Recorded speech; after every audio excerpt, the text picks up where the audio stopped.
جا کر یہ مسئلہ حل ہو پائے گا۔ دوسرا اہم ترین مسئلہ جس کی طرف میں توجہ دلانا چاہتا ہوں وہ مسئلہ ہے مسجد کے اماموں کا، مسجد کے مؤذنین کا، مدارس کے اساتذہ کرام کا۔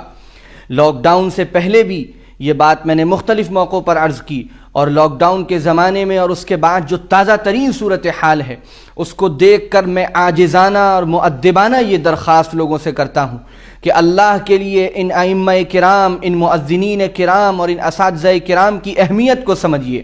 یہ دنیا میں بظاہر سادہ سے اور معمولی سے نظر آنے والے لوگ، یہ اللہ کے مقرب ترین بندے ہیں۔ یہ جانتے تھے کہ مدرسوں میں پڑھنے کے بعد ان کو چند ہزار روپے کی تنخواہ کے علاوہ اور کوئی راستہ کمانے کا نہیں مل پائے گا۔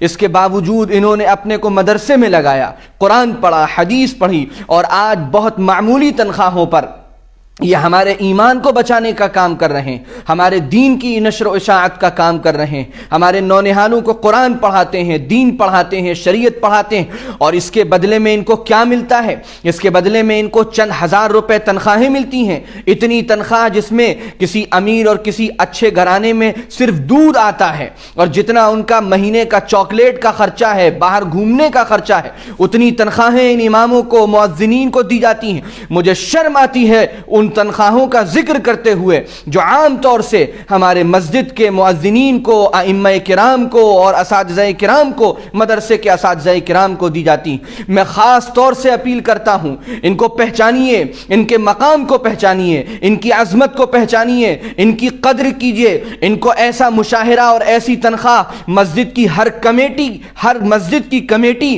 ایسا مشاہرہ دے جو کم از کم یہ عزت کی زندگی گزار سکیں۔ کیا ان کی تمنائیں نہیں ہیں؟ کیا ان کا دل نہیں چاہتا ہوگا اچھا کھانے کا؟ کیا ان کے بیوی بچوں کو اور اچھے کپڑے پہننے کی طبیعت نہیں ہوتی ہوگی؟ کیا ان کا کبھی کہیں جانے کا دل نہیں چاہتا ہوگا؟ کیا ان کو اچھی سواری لینے کا دل نہیں چاہتا ہوگا؟ کیا ان کو اپنے لیے ایک ذاتی مکان بنانے کا، اپنے حج بیت اللہ کے لیے پیسے جمع کرنے کا، کیا یہ خواہشیں ان کے دل میں پیدا نہیں ہوتی ہوں گی؟ یہ گھٹ گھٹ کر اپنی خواہشوں کو دباتے ہیں۔ ان کے اندر خودداری ہوتی ہے، ان کے اندر غیرت ہوتی ہے، ان کے اندر حیا ہوتی ہے، اس لیے یہ کہتے نہیں ہیں لوگوں سے۔ اے مسجد کے کمیٹی کے ذمہ داروں، میں آپ سب سے عاجزانہ گزارش کرتا ہوں، ذرا جھانک کر دیکھیے اپنی مسجد کے ائمہ کا کیا حال ہے، مؤذنین کا کیا حال ہے۔ اے مسجد میں نماز پڑھنے والے مصلیوں اور نمازیوں، میں آپ سے کہتا ہوں کہ آپ نے ساری ذمہ داری کمیٹی پر کیوں ڈال رکھی ہے؟ آپ کمیٹی کے لوگوں سے پوچھیں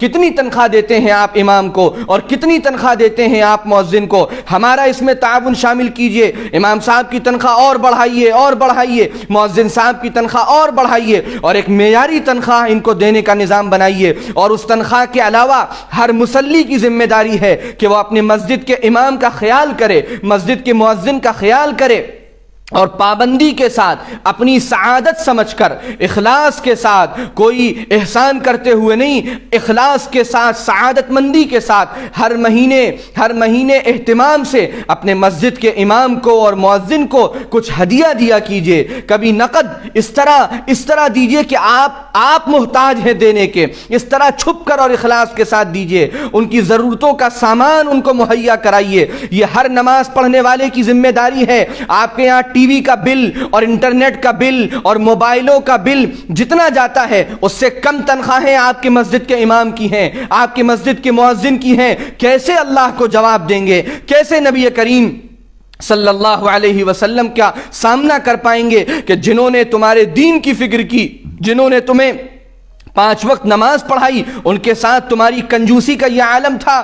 بڑی قسمہ پرسی میں وہ لوگ جیتے ہیں، ان کے یہاں بیماریاں آتی ہیں، وہ مجبور ہیں سرکاری اسپتالوں کی لمبی لائنوں میں لگنے کو، کیونکہ وہ 100-200 روپے سے زیادہ اپنے بیوی اور بچے کے علاج پر خرچ نہیں کر سکتے۔ اگر مسجد کے امام یا ان کے گھر میں، ان کے بیوی بچوں میں، مؤذن یا ان کے گھر میں بیوی بچوں میں کوئی بیمار ہے، مسجد کے تمام مصلیوں کی ذمہ داری ہے کہ ان کے بہترین سے بہترین علاج کی وہ فکر کریں، ان کی خبرگیری کریں، ان کو ضرورت کا سامان مہیا کرائیں، اور یہ سب اپنی سعادت مندی سمجھ کر کریں۔ اساتذہ مدارس کے اساتذہ کرام کا جو حال ہے لاک ڈاؤن کے زمانے میں، اور اس کے بعد اب مدرسے ابھی بند ہیں، ہم خبرگیری نہیں کرتے، ہم فکر نہیں کرتے، یہ ذمہ داری تمام مصلیوں کی، تمام نماز پڑھنے والوں کی ہے۔ اور سب سے آسان راستہ یہ ہے کہ ہر مسجد کے اطراف کے گھر والے اپنے مسجد کے امام کی فکر کر لیں، اپنے مسجد کی مؤذن کی فکر کر لیں، اپنی مسجد میں چلنے والے مدرسے کی فکر کر لیں۔ زیادہ دور جانے کی ضرورت نہیں ہے، اگر اپنے علاقے کے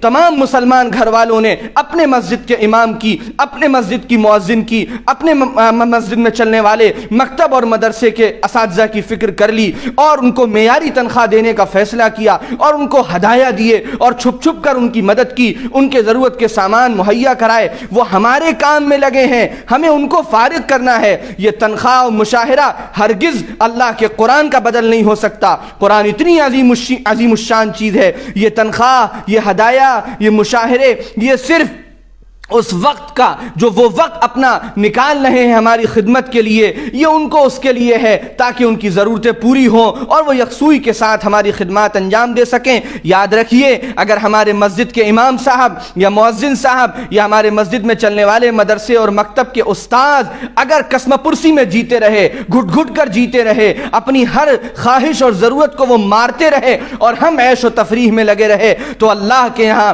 ہمارے لیے کوئی جواب نہیں ہوگا۔ ہم اس عمل کی نحوست دنیا سے لے کر آخرت تک دیکھیں گے۔ بڑی بڑی مسجدوں کی یہ کارگزاریاں ہیں کہ ان کے کمیٹی کے لوگ ہوں یا اس مسجد میں نماز پڑھنے والے مصلی ہوں، وہ خود لاکھوں اور کروڑوں میں جیتے ہیں، اور ان کے مسجد کا امام چند ہزار روپے میں گھٹ گھٹ کر زندگی گزارتا ہے۔ ایسے لوگ کیسے اللہ کا سامنا کریں گے، کیسے نبی صلی اللہ علیہ وسلم کا سامنا کریں گے؟ اس فکر کو اپنے اوپر سوار کر لیجئے، اور ہر شخص اپنے مسجد کی، اپنے محلے کی فکر میں لگ جائے۔ اللہ تعالی ہمیں ان ائمہ کرام کی، ان مؤذنین کرام کی، اور ان مدارس کے اساتذہ کرام کی بے انتہا قدر کی توفیق عطا فرمائے، اور ان کی بڑھ بڑھ کر ان کی خوب مدد کرنے کی، ان کا خوب ساتھ دینے کی، اور ان کی خدمت کو اپنی سعادت سمجھنے کی توفیق عطا فرمائے۔ میرے اس پیغام کو جتنا ہو سکے دوسروں تک پہنچائیے، فردن فردن ایک ایک فرد تک پہنچائیے۔ اس سلسلے میں رابطہ کیجئے، محلے کے لوگ بیٹھ کر آپس میں نظام طے کریں، مصلی بیٹھ کر آپس میں نظام طے کریں، اور اس مسئلے کو سوچئے،